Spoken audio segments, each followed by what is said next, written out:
Shabbat shalom, Shabbat shalom, ba-da-da-da. Shalom, Shabbat shalom.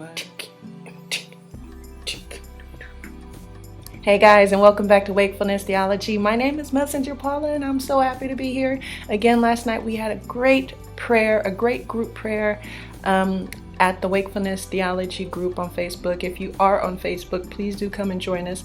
I tell you, this is what it means to get your oil, saints.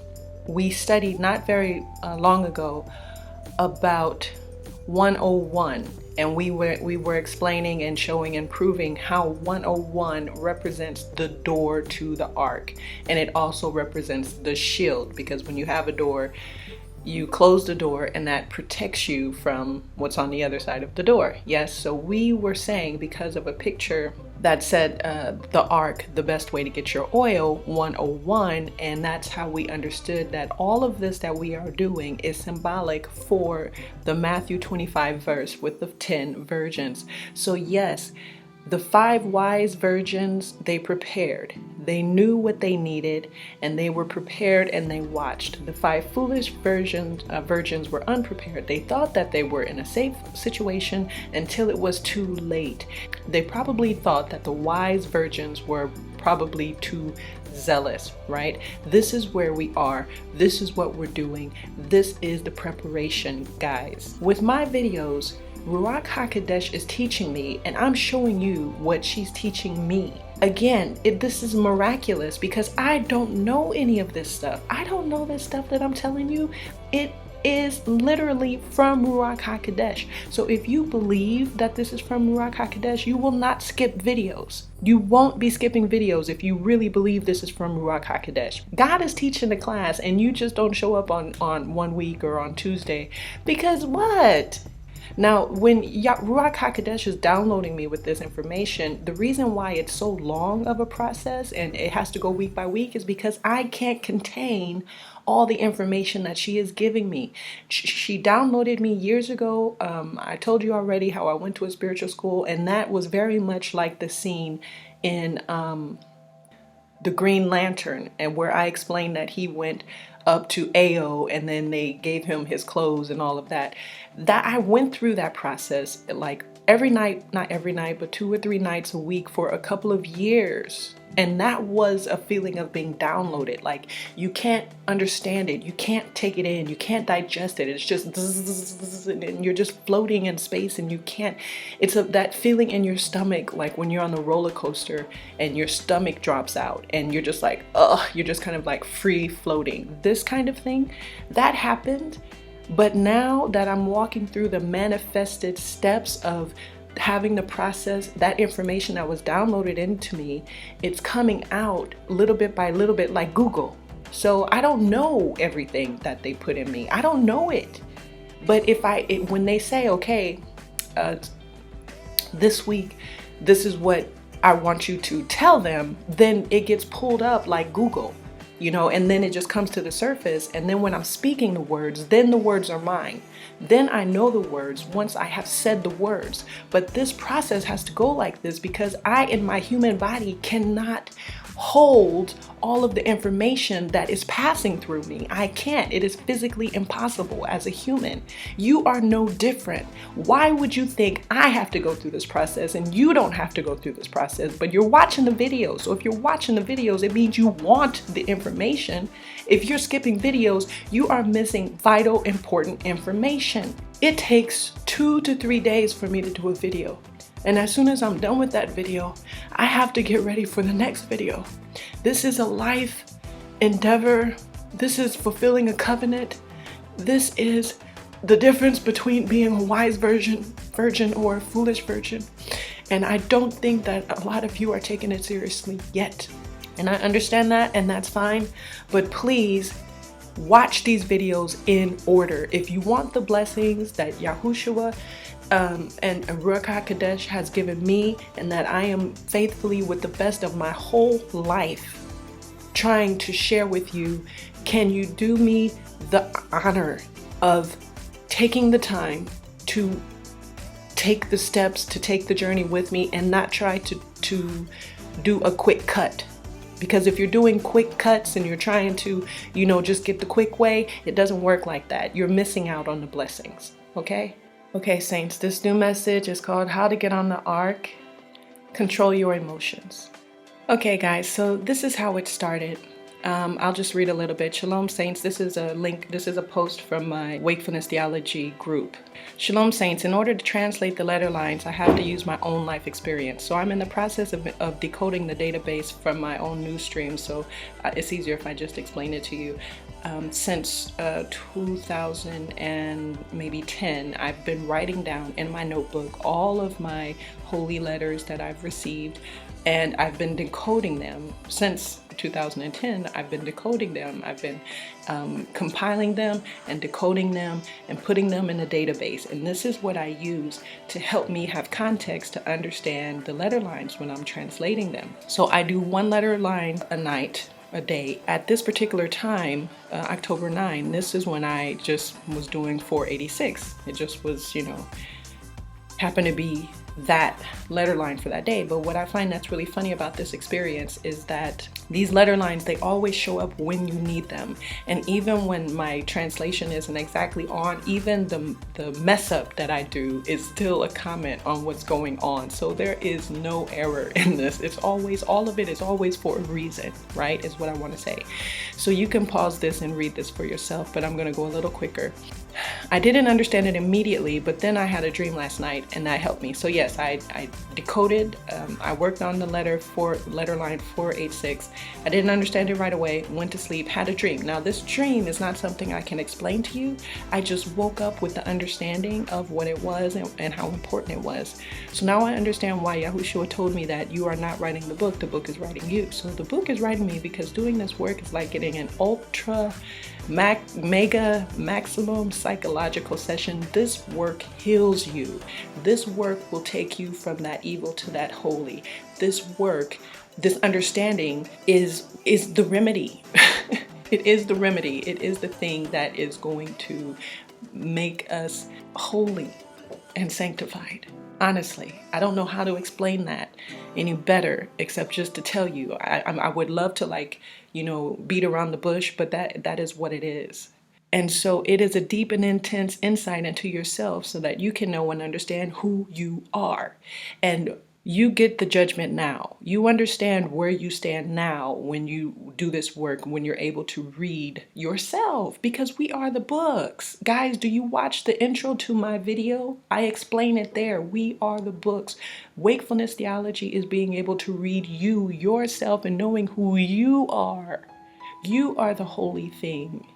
You are the tabernacle. There's nothing that is going to be secret from here on out. All of the secrets are going to be coming out. So it's an amazing gift from Yahuwah, and I'm speechless. These holy letters always pop up in time. They are alive. Okay, so if we read the letter line 486, you can go on my website and read it. I'm sharing stories taught by word of mouth as it is written, to gather the untamed lions by Yah's decree. Untamed means that their lives and or emotions are out of control. A lion is a saintly person, a child of Yah, and a spiritual warrior. So in other words, by Yah's decree, you are to gather the saintly spiritual warrior children of Yahushua, whose lives or emotions are out of control. So in other words, what I've understood from this letter line is that the people who are called or drawn to me or wakefulness theology, the majority of you, not saying everybody, but the majority of you, a lot of you are untamed lions, okay? And so now it is time for you to learn how to control your emotions and reestablish order and balance in your personal lives. If this message is not for you, then please disregard. For the rest of us, we have work to do, saints. Ruach HaKodesh, the Archangel Raphael, and Yahuwah's grace are with us. We already have the victory through Yahushua. Please don't give up. Keep going day by day. So let's look quickly. So here is letter line 486 quickly. I give and return, give abuse for abuse, retaliate, a son of Jochen, prodigality, amusement, a ruler of angels, a superior angel, an archangel, communications, Aridatha. So we have spoken in the last playlist, we talked a lot about Archangel Raphael, and I just love that right here, that this for me is confirmation that Archangel Raphael is with us. He's with this ministry. And I think I understand why. It's because the people that are in this group, we are being healed, and it's more of an emotional healing that we're going through. And maybe some other people, you know, we're all being put in groups. So maybe the other group of people, it's not going by your tribe, and it's going by what you need healed, what you need to work on to get on that arc. It's so strange. So someone else's group, they're probably focusing on something else. So us, the people here, we are focusing on healing our hearts, healing our hearts. And this makes sense because I, as a child, I know I feel like I'm getting off, but I really just want you to understand why we have Archangel Raphael with us. I, as a child, was emotionally abused, and I will talk more about that later. But when I came to Paris, I was already in my 20s, and I have had a second childhood here, like an 18-year childhood, where I have been healed. I have been healed, and it is an emotional healing. It is healing of your heart and your mind and your soul being healed. And Archangel Raphael, that's what he is all about. He is about healing your heart and getting that green in your heart, right? So that would make sense that he taught me in such a way that I can help other people to go through this process. But you're going to have to go through it quicker than I did. It took me 18 years. Now we have help, right, with Archangel Raphael, Ruach HaKodesh, and Yahushua. They're here to guide us and lead us through this process. Let's read it. You retaliate against wickedness, but because Yah's love is immeasurable, you are united by his knowledge and word and peace, which dwells completely with everyone and in everyone. An archangel is with you as well as grace. They will be with you all and will shelter you. You share stories taught by word of mouth, as it is written, to gather the untamed lions by Yah's decree. Untamed means that their lives and or emotions are out of control. Lion is a saintly person, a child of Yah, and a spiritual warrior. So in other words, by Yah's decree, you are to gather the saintly spiritual warrior children of Yahushua, whose lives or emotions are out of control. Okay, guys, that's what this video is about. How to get on the ark. Control your emotions. So let's see what that looks like. You see on the screen here, this is what we started with at the beginning of the playlist, and we said that we're going through the 3 steps of Ecclesiastes 3, verse 1 through 3. And I was using this right here, this Melchizedek gives at 2:37 a.m. I've already explained that, and I said these are the steps that we're going through. These are the subdivisions of the second step of Ecclesiastes. And so we are approaching the end of the first part, which is healing. And I think there's 2 more videos to go through before we get to the second part, which is the word, which is the sword. So the last 2 videos of this first section is going to be on how to get past the gatekeeper, I believe. This is what I feel. It could change depending on Ruach HaKodesh, but I think it's on how to get past the gatekeeper. And then the last video of this part of healing will be Know the Time, which has to do with the Bible countdown, which one of the subscribers, they told me I should call it the Bible countdown, and I like that. The Bible countdown.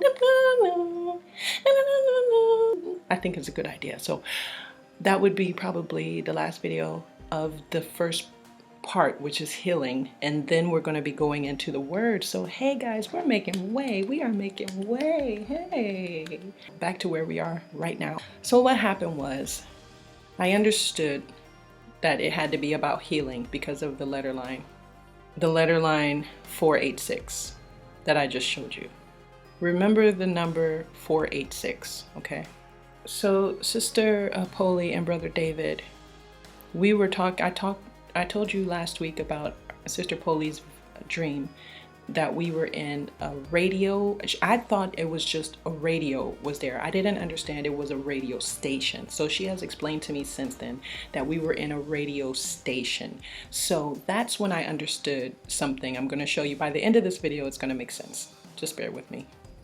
So I understood that it was a radio station. Okay.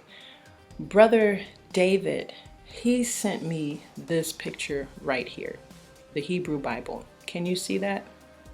He sent me this picture right here, and he sent it to me on a completely unrelated situation. I think he had a dream. That's what it was. He had a dream about this symbol, and then he found it and he sent it to me, and he said, "Sister, this is the symbol that I saw in my dream." And then Sister Polly, she sent me a video about Metatron's cube. Metatrons cube. This is what it is right here. Okay, and this is the video that Sister Polly sent me to look at. Now, this was out of the blue. I don't know if Sister Polly knew that Brother David had sent me already this image from his dream. I don't know. But so then I had three confirmations, right? Because the letter lines, Sister Polly's radio dream, Brother David's dream, and then the video about the Metatron's cube. So I'm putting all these pieces together, and that's how I understood the message that I'm going to give you right now, okay? So I want you to notice that this is the same as this. This right here is it's a two-dimensional image. When I say two-dimensional, I mean you have a piece of paper. This is a piece of paper, and you draw flat on a piece of paper. It's two-dimensional, whereas a three-dimensional object comes off the page, right? So this Metatron's cube is a two-dimensional image that becomes three-dimensional. Do you see it? You can see that it becomes the cube. Now this represents creation. That's what this represents. It represents creation. So this right here is the same as this. If you can see, you have the shield of David here, here. This is the shield of David here, here, and all these points. You see all these circles that are drawn in here. That's what this is representing here. This, and then you have, part of the cube. I don't know, your spiritual eyes, I hope your spiritual eyes are able to see that this is the same. And this looks a lot like when I was by the swimming pool and on vacation and I had the Star of David. It looked a lot like this. Amazing. So this is when I understood. Let me show you. So I think the best way is just to let this video play. It's a 10-minute video. I'm not going to play all of the 10 minutes. I'm just going to show you the most important part of the video so that you understand. Okay, so watch this.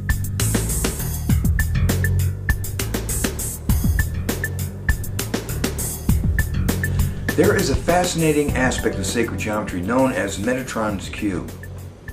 And this is what it looks like.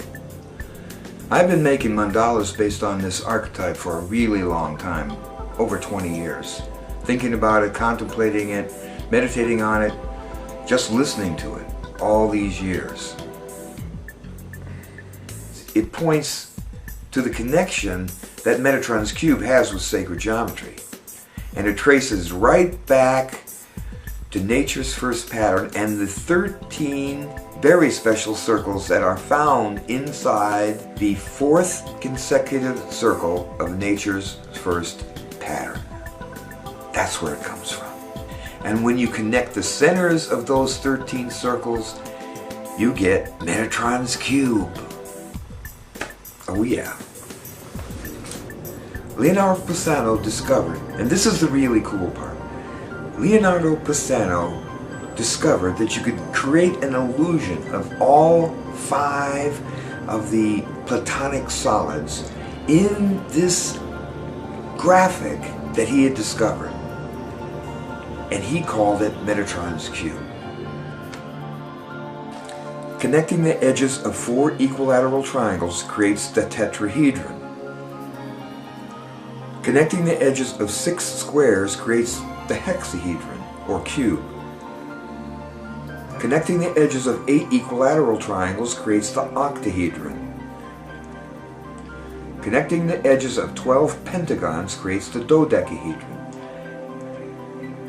And connecting the edges of 20 equilateral triangles creates the icosahedron. Now, when you systematically study this phenomena of Metatron's cube, you discover that the first 3 Platonic solids, that's the tetrahedron, the hexahedron, and the octahedron, are perfectly blueprinted inside this 2-dimensional pattern. But when you get to the next 2, the dodecahedron and the icosahedron, you find that they are not perfectly blueprinted in Metatron's cube.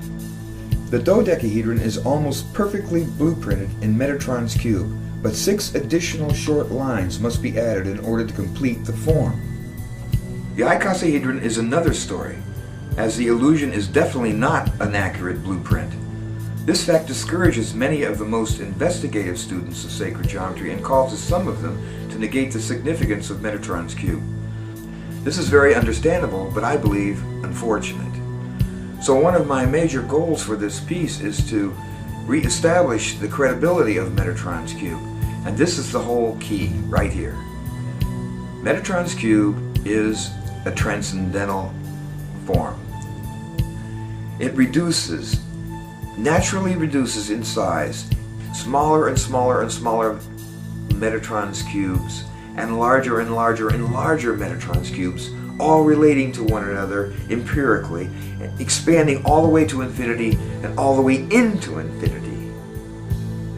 And with the additional centers that those transcendental aspects of Metatron's cube create, it's very easy to get a perfect blueprint of both the dodecahedron and the icosahedron.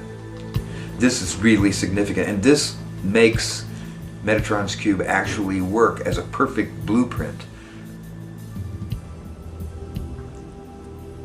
Now this is the most interesting and esoteric point as far as I'm concerned.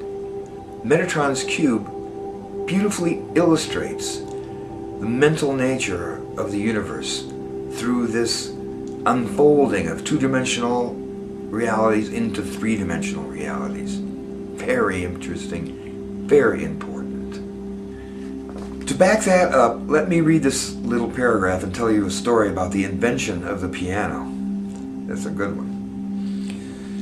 Bartolomeo Cristofori di Francesco of Padua, Italy, developed the first major piano from the harpsichord around 1720.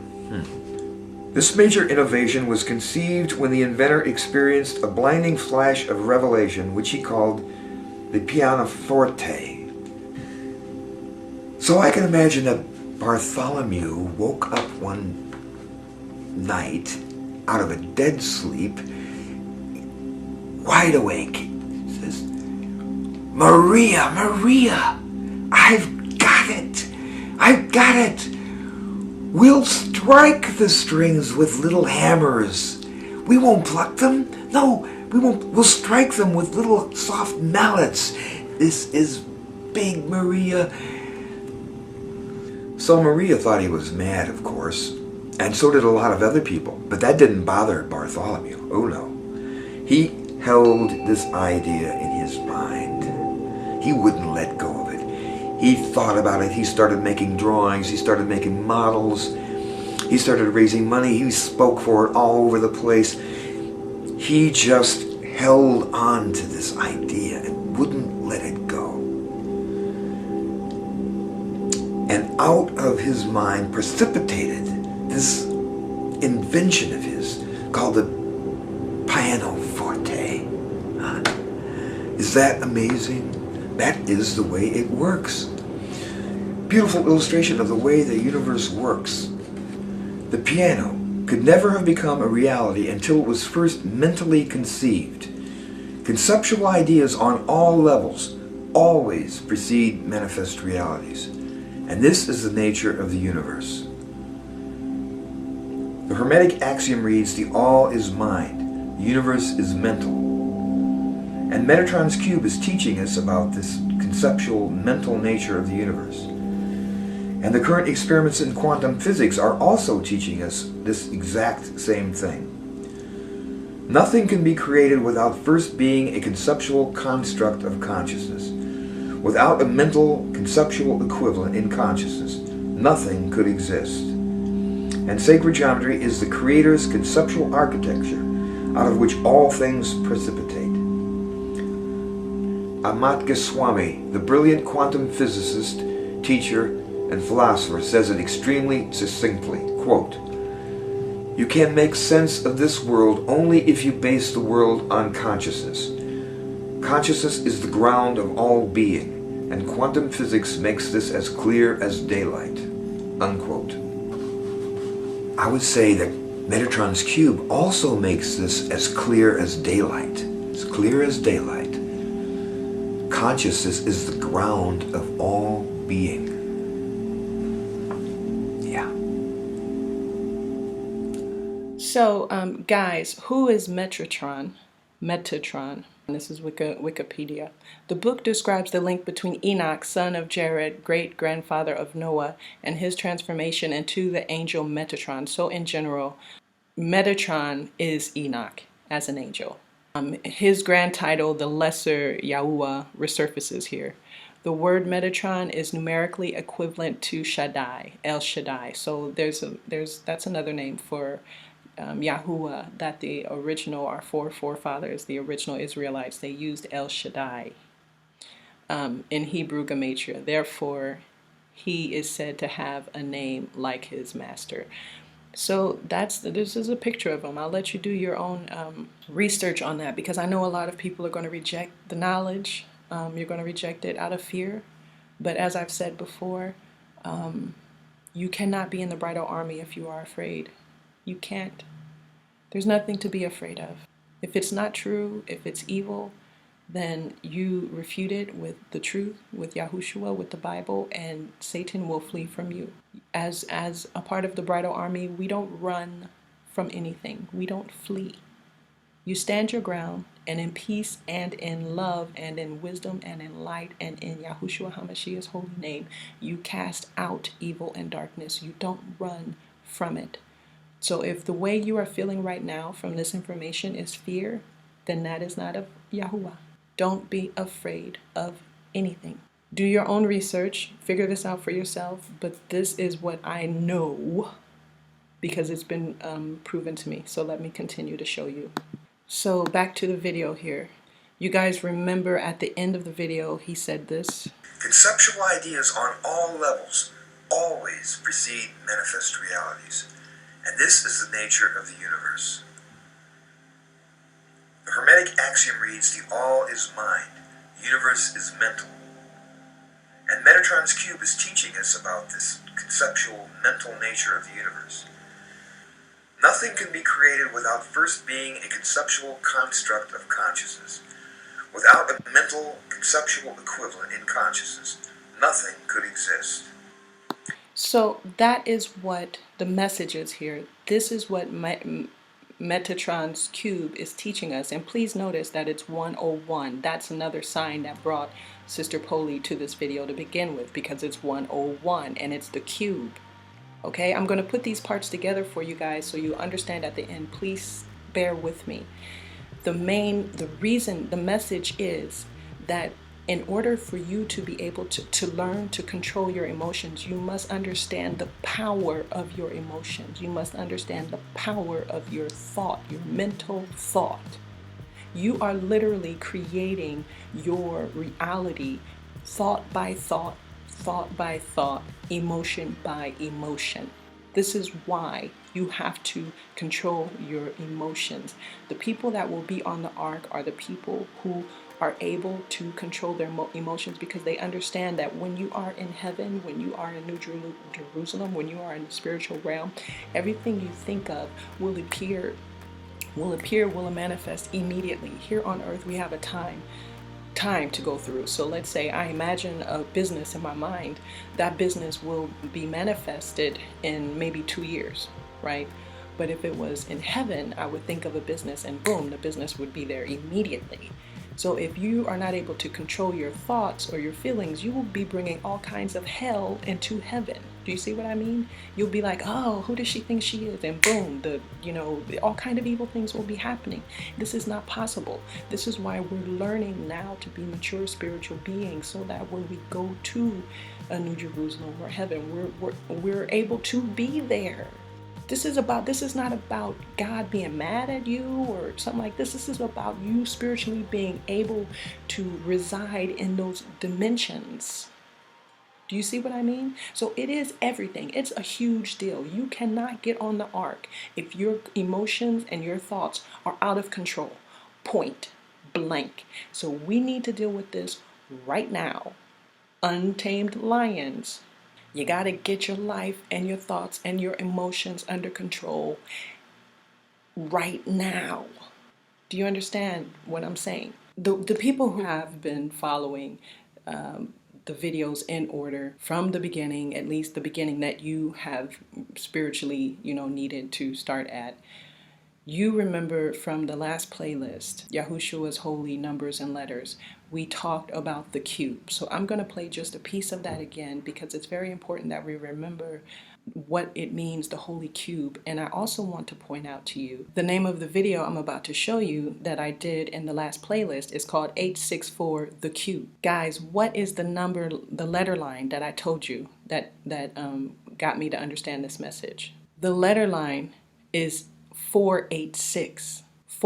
Remember 486. That is the letter line that was talking about the young lions. What is the video? 486. So it's not in the same order, but it's the same holy letters. 486. It's right here, confirmation that I'm not making this up. This is real. This right here represents New Jerusalem. If you're going to see, I'm going to play the video so you understand that this is confirmation that in order for you to get on the ark, you need to learn to control your emotions and your thoughts. This is of the utmost importance. This might be one of the most important things after following Ruach HaKodesh and being obedient. Today we are going to talk about the cube. Now there's a difference in the cube because we have the cube in the Bible talking about New Jerusalem. And we have also the cube that is in Islam that has to do with the black cube that is Mecca, right? There's a difference. Okay, so that is not what I'm talking about. I'm not talking about black cube that represents Saturn, all right? I'm talking about this right here. I did not see a temple in the city because the Lord God Almighty and the Lamb are the temple. In the entire New Jerusalem, if the entire New Jerusalem is the Lord's chamber, what shape shall it be? In 21:16, that's Revelation 21:16, the apostle chants out the form of the temple city. The city was laid out like a square, as long as it was wide. He measured the city with the rod and found it to be 12,000 stadia in length and as wide and as high as it is long. A stadium is 616 feet, and 12,000 stadia equals 1,400 miles. Significantly, the New Jerusalem will be a perfect cube, like the most holy place in the tabernacle and all previous temples. Therefore, the transcendent question becomes, why is the most high place always a cube? According to the most famous astrologer, our world's 3 dimensions reflect the Holy Trinity's 3 parts. So we talked about that last week, that the universe is a tri-universe. The cube is the simplest and most stable object with 3 equal dimensions, like the 3 equal parts of the Godhead itself. This is a beginning towards a complete understanding of the cube's deep enigma. Before fully understanding this intriguing problem, however, let's first seek the solution to an easier question. Does the gematria of the Bible lend support to a kingship among holy objects, sacred places, and cubes? The gematria of the city. So I asked, where are you going? He answered me, to measure Jerusalem to find out how wide and how long it is. So that's Zechariah. I was given a reed like a measuring rod and was told, go and measure the temple of God and the altar and count the worshipers there. That's revolution. That's Revelation 11:1. And I love all the verses that are 11:1. I don't know, it's just so beautiful. The above passages unquestionably implies that the mathematics of the temple contain spiritual knowledge. The Lord is instructing us to measure the temple, the altar, and Jerusalem, and that is exactly what we shall do, right? So the altar, Revelation 8:3. This is I believe this is Greek here. And then he puts the gematria back here. He adds up all the letters and you have 1728. 1728 is divisible by 12, so it's 12, 12, 12. And that's an exact cube. So continuing with the temple city itself, the volume is found by multiplying its length, width, and height. So this is the length, width, and height of New Jerusalem. So 12,000 by 12,000 by 12,000, it would make this number, and that equals this, which is the altar. Isn't that beautiful? So both the altar and New Jerusalem, the heart and the whole, are the perfect cube, 1728. 1728, for example, a perfect cube, meaning the altar and the temple city, New Jerusalem. Yes, it's beautiful. So to go a little quicker, we have Jerusalem. That's Revelation 3:12. This is the Greek. These are the quantities. And this is what it adds up to, which is again divisible by 12. So that's 1272. Same for saints, 1272. So the New Jerusalem will be the house of the Lord God Almighty and the Lamb. Thus consider the gematria of God's temple. Here you go. And it's the same, 864, 864, 864.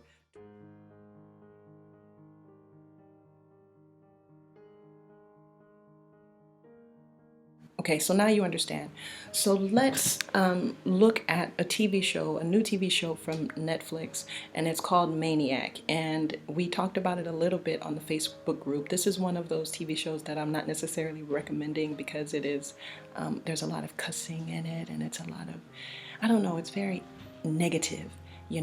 But if you have eyes to see and ears to hear, you can understand the message that Yahushua is trying to give us. And that's what I'm going to point out to you here today. Pretty much the TV show is explaining that they are creating a new drug to heal people, mentally ill people, or people who have multiple personalities. They didn't say this in the TV show, but I've understood that it is like the Monarch programming that they have going on with the celebrities. You guys know about the Monarch programming, I hope. And so this is like the cure to heal people from being maniacs, pretty much. And you know what a maniac is? A maniac is someone who is emotionally all over the place, right?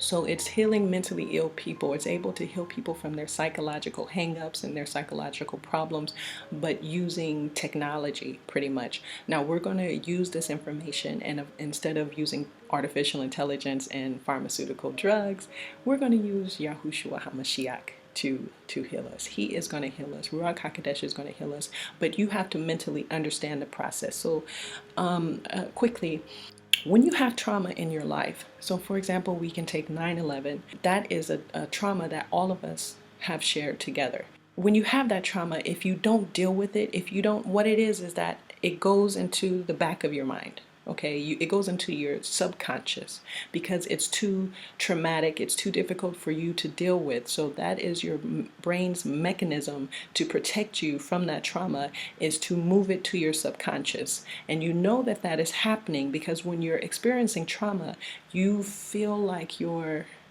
kind of like you're floating, or kind of like you're watching a movie. You feel yourself being separated from yourself and experiencing that event like an observer, or like it's a TV show, or you know what I mean? You feel that. Things might go in slow motion, or you might be like, I can't believe this is happening, like kind of like they portray it on TV and in movies when they make it go in slow motion and all of that.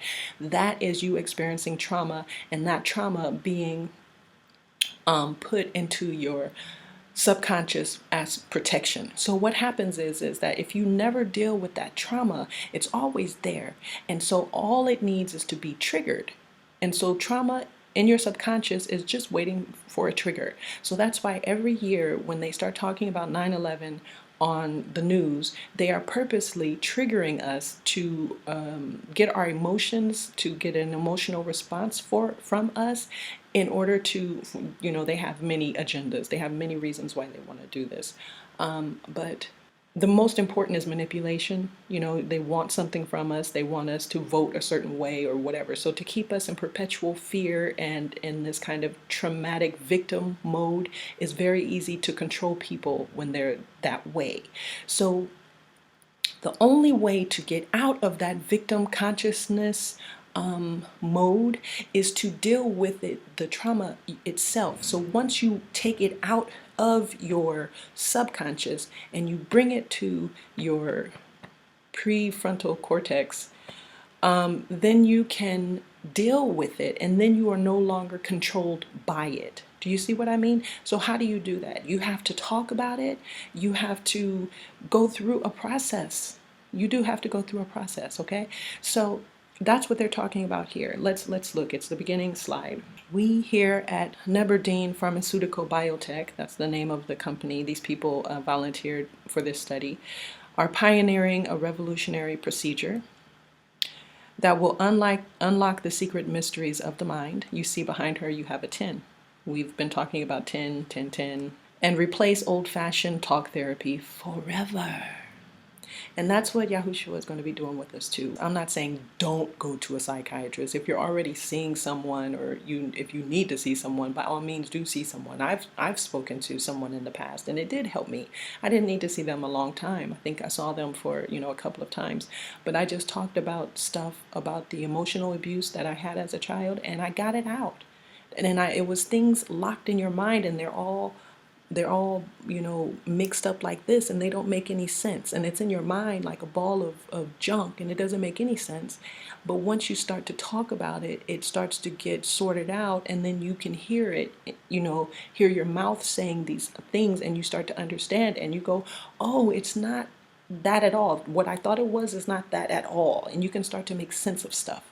So definitely you need to talk, and if that's your process, feel free. I'm not saying that, what I'm saying is that he will do it. He will take you through this. And if that's one of the things that he is telling you to do, then do it in obedience. But he will heal you here. Now you're probably wondering, how does it work? 3 pills taken in 3 steps, A, B, and C. Analyzed by the most sophisticated mega computer ever developed, the Grata, Grta. The Grata's cutting-edge artificial intelligence will identify, map, and confront the learned programming of your brain. Don't be surprised if you experience pure, unaffected joy. So this is like when you are healed at the end of the process, you're going to experience this joy. And that is Psalms 91 and Psalms 23 that we're talking about. That's when you're on the ark. And you'll be born again, but not as a baby. So you see, they're telling you right here. They're telling you the truth. They're telling you how to be born again, as far as your emotions and your mentals right here. So the pill A is the diagnostic stage. Pill A, the diagnostic stage. Pill A seeks out your core traumas and pulls them to the surface. We call it agonia. Through your memories, we'll see the worst moments of your life, the known and unknown anchors of pain in your personal history that the Grata will use as a guide for pills B and C. Okay, so this is exactly what I just explained a minute ago. It's all the traumas and everything that you have stored in your subconscious. We're going to be bringing them out to the front so that we can deal with them. Now, there are many different ways you can do this. One of the ways that Yahushua had me do was I took a notebook and I wrote down everything that I ever regretted, everything, all of my error, all of my things that I was sorry for, every bad thing that happened. I just put everything in the notebook, just wrote it out. And then I went through a cleaning, I went through fast, I went through everything I needed to go through to clean myself and get that out of me. And then I destroyed the book, destroyed it. And when that was destroyed, it was just completely taken, Of course, this has to do with prayer and fasting and repenting to the Father and all of that. But when you get to the end of that process, it's gone. So you can pray and ask him how he wants you to do that, whether it's talk to a professional, whether it's talking to a friend, whether it's talking to a family member, whether it's writing it down, doing all of the above. I mean, whatever the process has to happen, He will guide you, but you need to get it from the subconscious to the conscious, okay? So pill B, behavioral, time to show your blind spots. Unfortunately, the brain is remarkably skilled. With the second pill, you can identify self-defense mechanisms, blind spots, and the mazes and walls that your mind creates to hide yourself from you. The next part is analyzing after you've taken it from the back to the front and you've analyzed all those things. It's time to understand why you react the way you do, why you feel the way you do, why this happened the way it happened. And this is important because this is the same that we're going to learn when we are in the next stage of this process, which is spiritual combat. When you are casting out a spirit, you need to know the spirit's name, and you need to know how the person got that spirit. In order to heal people, you need to know what happened, because sometimes a spirit will keep the person from being healed. So in order to heal that person, you have to identify the spirit, and you have to identify how the person got the spirit, because if it's behavior that needs to be stopped, they need to know, everyone needs to know this is a part of cleaning, spiritual cleaning. So we can see that easier when we're talking about spiritual combat and casting out spirits, but it's the same for us emotionally and spiritually. We have to identify how and why we ended up in this process, so we can identify our barriers, our weaknesses, our defenses, and then once it's conscious, then you can act. You see what I mean? Once you understand what those triggers are. So if we go back to the 9/11, everybody was traumatized. Most of us had it in our subconscious and we never dealt with it. So every year we get triggered because we see something on the news or whatever. And then when you see it on the news, what happens is that you go back into the original state that you felt when that thing happened. So when you're triggered, you feel that fear of 9/11 happening all over again, like it is happening right now, or whatever abuse you have suffered. So once you have analyzed that trauma, then you can start to understand the triggers, and you can start to understand your reaction and your defense to that trigger. And then you can stop those behaviors. Do you see what I mean? You can consciously say, when I see CNN talking about 9/11, first of all, I'm not going to watch it. Or if I do watch it, I'm going to, I don't know, A, B, or C. I'm going to focus on solutions, or I'm going to choose not to. I don't know.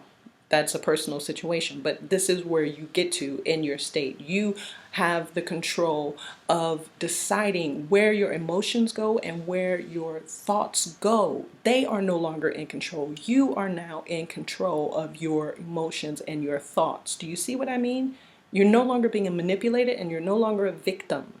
Pill C is confrontation. They call it confexia. Finally, it's time for confrontation, the end of the rainbow. So I thought this was interesting because we know that the rainbow represents the covenant between us and the Father, and we know that we have to complete our covenant once we're on the ark. We've talked about that. So I just thought it was interesting. He said it's the end of the rainbow. It's being born again, isn't it? Confrontation and acceptance, yes. So once we identified your core traumas and mapped your psychosocial symptoms, the Grata mega computer remaps a more efficient system custom tailored to you, forging healthier pathways with powerful non-surgical microwave technology. So here in the TV show, they're using technology, but we're going to be going through Yahushua and Ruach HaKodesh to be healed, aren't we, saints? Okay. So welcome to the start of your new life.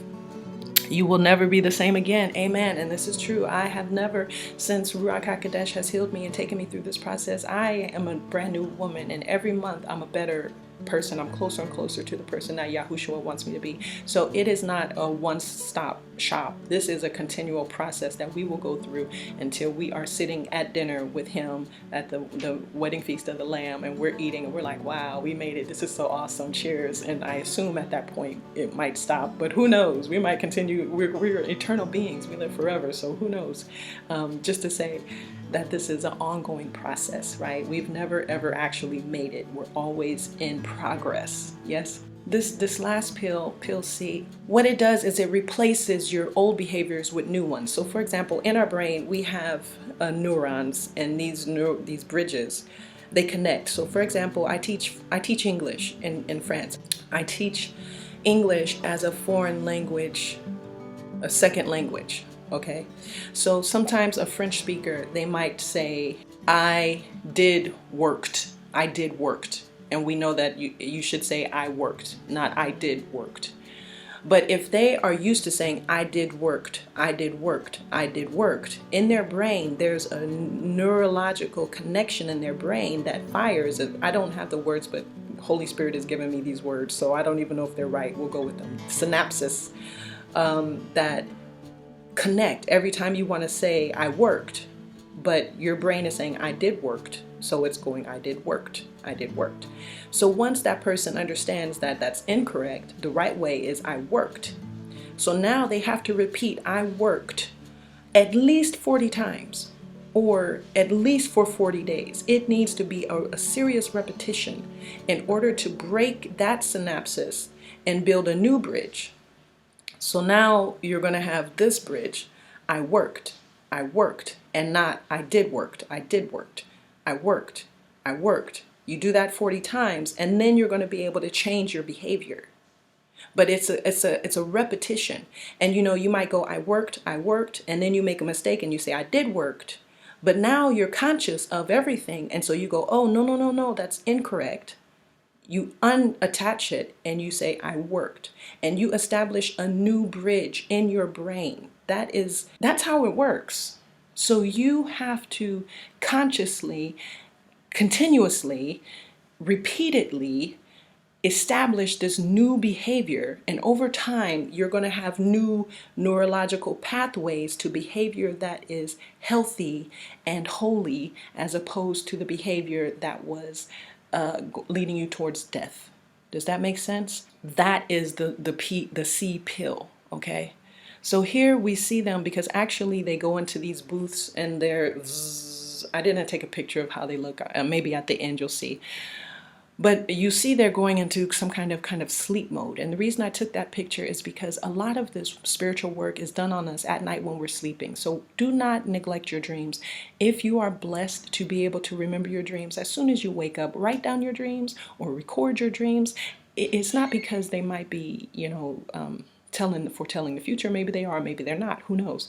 But it's for you. It is psychological. If you're able to discern, understand, decode, you will learn from your dreams. They will tell you where you are psychologically and spiritually, and they will help you to avoid and to find solutions. It's a great tool that Yahushua has given us if you're only able to use it. Right? So you might not understand right away. It might be years later that you go back and read your notebook, or you go back and listen to the recordings and you go, oh, that makes sense. That made sense, But you have to do that work. Don't neglect the power of the communication that happens with you and your higher self when you're sleeping. Okay? And Yahushua also, they communicate to us. Heaven communicate to us as well when we're sleeping. So that's why I wanted to show you this picture. What's wrong with you? So I've been blinded by my mother's toxic love. So this is the doctor that's in charge, and he has problems with his mother, and it's a whole psychological thing that's going on here. But what I wanted to show you, the reason I took the picture, is because this is what happens when you don't deal with your trauma. You become blinded. And that's from this Bible verse right here that we talked about on Friday. What is it called? It's willful disobedience. So those people who are willfully disobedient and they will not hear this message that we're saying today, and you will not work on yourself because you're too lazy or you don't have the faith, this is what happens. You get blinded. Just a warning. And you get turned over to a reprobate mind. I have no control whatsoever. It's a code epsilon. Okay, so epsilon is the 5th letter in the Greek alphabet. It's a code epsilon. So they're trying to shut down the computer because the computer wants to keep these people inside the simulation and keep them as her prisoner. So I'm not going to get into breaking down who all the characters are. So we're trapped in here. It's Gertie. This is the doctor, and these are the people who thought that they were in control, but actually the computer took over and they're trapped. Shut down the power, including the emergency backup.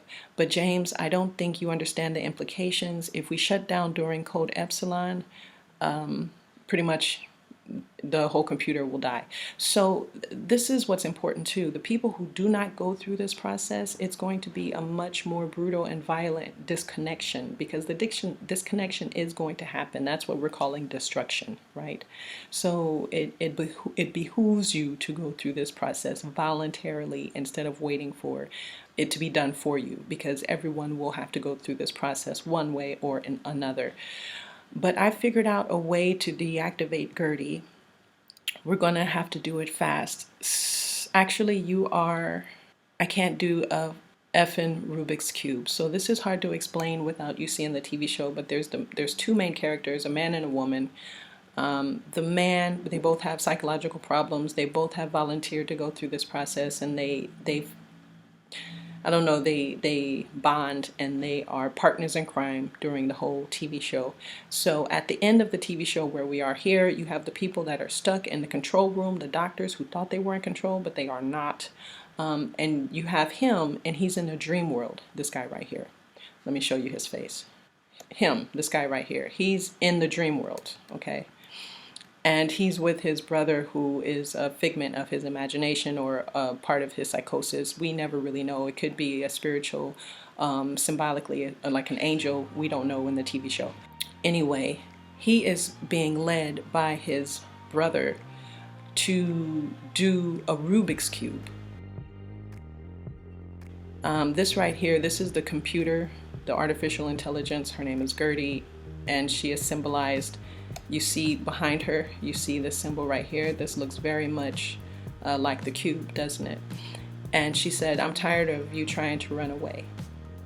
They're in an elevator, by the way. You know how important elevators are. I talked about that like 2 weeks in a row. It's an intergalactic radio.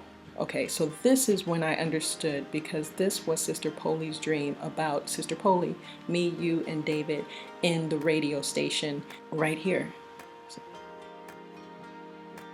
Really, it's a backdoor link to Lab C's security system. So they're in his mind. He's in the chair, he's sleeping. All of this is going on in his mind. And his brother, he says, solve this and it should unlock the doors for them upstairs. He says there are 6 sides and 6 stages. So what I want you to remember is that when we were talking about the cube in the last video that I showed you earlier from my last playlist, we were talking about the Trinity. And the number 3 is representing the Trinity, right? You have 1 row, 2 rows, 3 rows, 6 sides, 6 stages.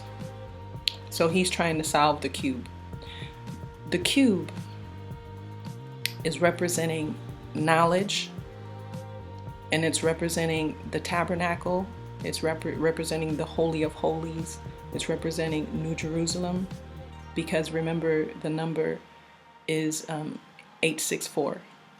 So here she's on the elevator. This is the woman, female main character, and she's coming to confront her sister in the TV show, but in real life it's what I assume as this is a part of these people, because if you look here, it says, if you look closely, it says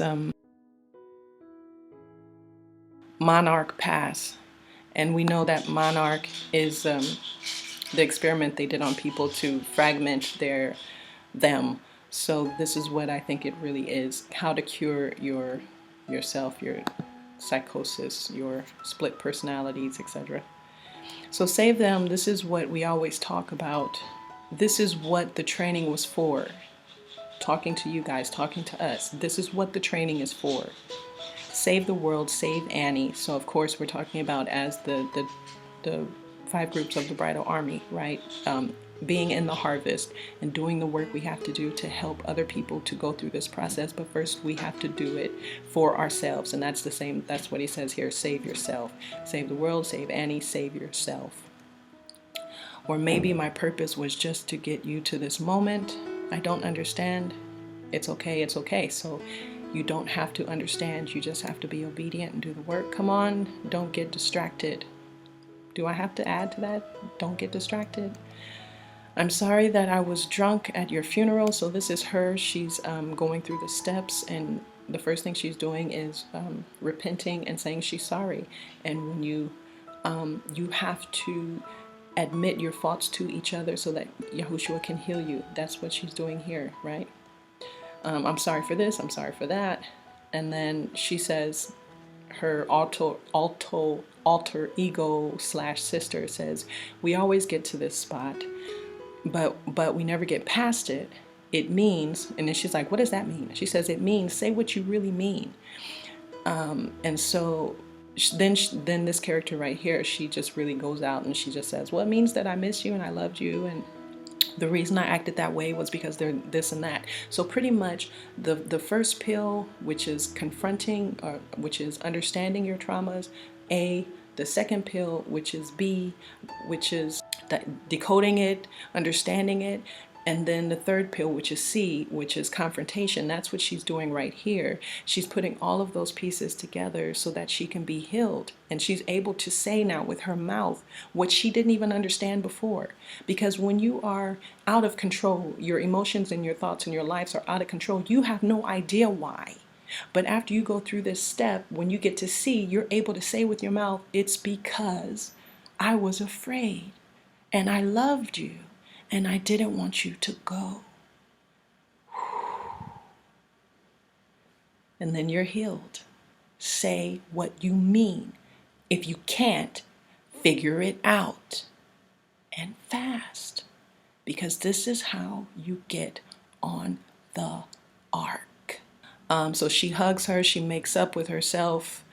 And then her sister / other self, trauma, gets on this elevator and goes down. So this, I mean, if you guys remember, this is a lot like my dream about the Catholicism that I showed you last week, where I was going up and down on the elevator had to do with the artificial intelligence and all of that. It's all kind of, all mixed up in there. I said, kill the power.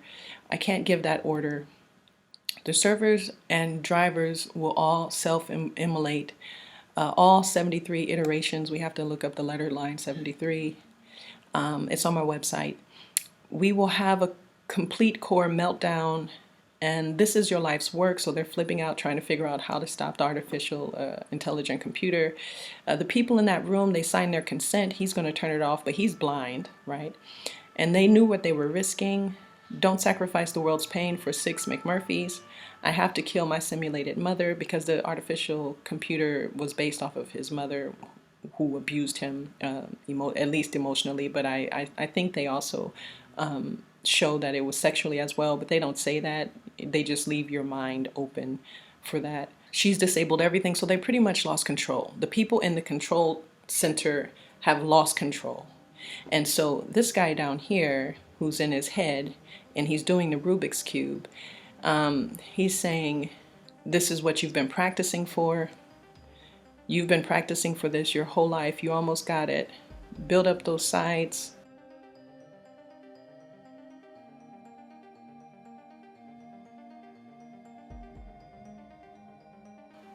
Build up those sides. Save them, Owen, save them. You got the cross. Now, of course, he was saying that because he was doing this, and he was saying you got the cross, but we know what that means. Come on, saints. Come on, you got the cross. And so, when you have the cross, that is when you solve the cube, the Rubik's Cube. Right here, look at that. Look at that. And when you solve the cube, the doors unlock. And you are freed. That's when you're freed from this chaos that they were going through And so this is a metaphor for the conscious and the subconscious. These people that were in the control room are the conscious mind, and this that was going on in the dream world is their subconscious mind. When this character right here solved the understanding that A, B, and C of how to be freed mentally, that is when it freed him consciously in the real world. When he was able to solve what was going on in his unconsciousness, and he was able to go through the process that freed him consciously in the real manifested world, the doors were unlocked. Do you see? I don't know how to explain that better. I'm sorry if I'm not explaining well enough. Subject 1 saves the day. All right, so of course, if you watch the TV show, you'll understand better. You'll see even more things than what I pointed out. But like I said, it's not a Christian TV show. It has a lot of cussing in it, and but it's not that bad. It's if you think it could be helpful for you to help you understand better, then please, by all means. As far as entertainment, I think it was, middle. Sometimes it was a little boring, but what's most important is what Ruach HaKodesh is teaching us and showing us, and this is the process that we have to take to be healed, okay? So that's the end of this video, guys. Once you've gone through this process, A, B, and C, you've gone through the process of everything we've talked about in this video series, from the first video until this video, you will be freed. Emotionally, mentally, spiritually. You will no longer suffer the up and down, a roller coaster of emotions and thoughts. It will be healed. It will be healed. It will be healed in Yahushua Hamashiach's holy name. I claim the victory. Amen. But it is a process. It's something you have to work on. You have to identify. You have to confront, and you have to reestablish new behaviors and habits to replace the old ones. And that is where your spiritual practice comes in.